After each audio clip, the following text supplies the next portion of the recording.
Commodity प्याज के बारे में आपको बता देते हैं, लेकिन सबसे पहले हम आपको ये बताएंगे कि मक्का का बाजार कैसा रहा है। चलिए, मक्का की अगर हम बात करें तो मक्का का जो बाजार है, जो आवक है, वो इन दिनों सामान्य है और हाजिर भाव को अगर हम देखें तो शुक्रवार के दिन इसके सौदे उठा पटक के साथ हुए हैं। हम आपको ये भी बता दें कि रबी मक्का की बुआई बीते साल से आगे चल रही है। देखिए हमारी ये खास रिपोर्ट। चालू रबी सीजन में मक्का की बुआई में इस साल कुछ बढ़त देखने को मिल रही है। कृषि मंत्रालय की ओर से जारी किए गए आंकड़ों से पता चला है कि साल 2025-26 में रबी मक्का की बुआई 11,41,000 हेक्टेयर में हो चुकी है, जबकि बीते साल यानी 2024-25 में इसकी बुआई 11,05,000 हेक्टेयर में हुई थी। यानी इस साल रबी मक्का की खेती 36,000 हेक्टेयर आगे चल रही है। वहीं मक्का के निर्यात को देखें तो भारत मक्का उत्पादन में दुनिया का 5वां सबसे बड़ा देश है, लेकिन निर्यात की रैंकिंग में 14वें स्थान पर है। कर्नाटक, मध्य प्रदेश, बिहार, तमिलनाडु, तेलंगाना, महाराष्ट्र और आंध्र प्रदेश जैसे राज्य मक्का उत्पादन के बड़े केंद्र हैं। हालांकि उत्पादन काफी अधिक है, लेकिन घरेलू खपत ज्यादा होने से निर्यात सीमित रह जाता है।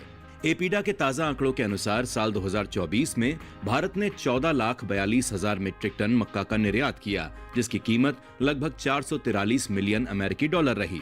फिलहाल मंडियों में मक्का की आवक सामान्य बनी हुई है। एगमार्कनेट के अनुसार राजस्थान की अजमेर मंडी में 18 दिसंबर को मक्का का भाव था 2,225 रुपए। 19 दिसंबर को इसके भाव में 1,472 रुपए की तेजी आई और भाव हो गया 3,697 रुपए।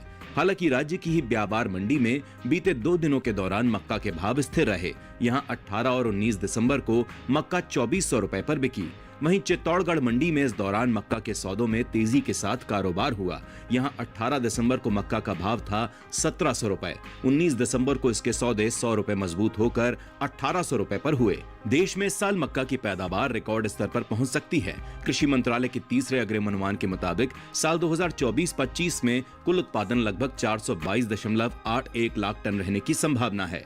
यह आंकड़ा पिछले साल की तुलना में करीब 46 लाख टन ज्यादा है। माना जा रहा है कि इतनी बड़ी पैदावार का असर मक्का के बाजार भाव पर भी साफ दिखाई देगा।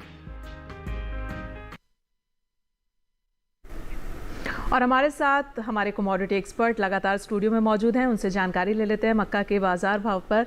शिवशंकर श्रीवास्तव जी, ये बताएं कि आप मक्का के निर्यात पर क्या कहना चाहेंगे और आने वाले समय में बाजार भाव कैसा देखते हैं? देखिए, जहाँ तक मक्का के निर्यात की बात की जाए, उससे पहले मैं ये बताना चाहूँगा कि जिस तरह अपने देश में इस बार बहुत अच्छी मक्का का उत्पादन होने की जो संभावना है, उसके लिए निश्चित रूप से हमारे किसान बधाई के पात्र हैं। जहाँ तक निर्यात की बात की जाए, मुझे लगता है निर्यात मांग में आने वाले दिनों में बढ़ोतरी देखने को मिल सकती है। अगर घरेलू मांग की बात करें तो एक तरफ जहाँ इसकी डिमांड में तेजी आएगी, फीड इंडस्ट्री से भी अच्छी डिमांड निकल कर आने की उम्मीद है। तो मुझे लगता है कि एक अच्छी प्रोडक्शन होने के बावजूद भी अपने देश में मक्का की कीमतों में बहुत ज़्यादा गिरावट मुझे नहीं देखने को मिल रही है, क्योंकि मांग अच्छी निकल कर आ रही है और वहीं दूसरी तरफ निर्यात मांग में भी अच्छी तेजी की संभावना है।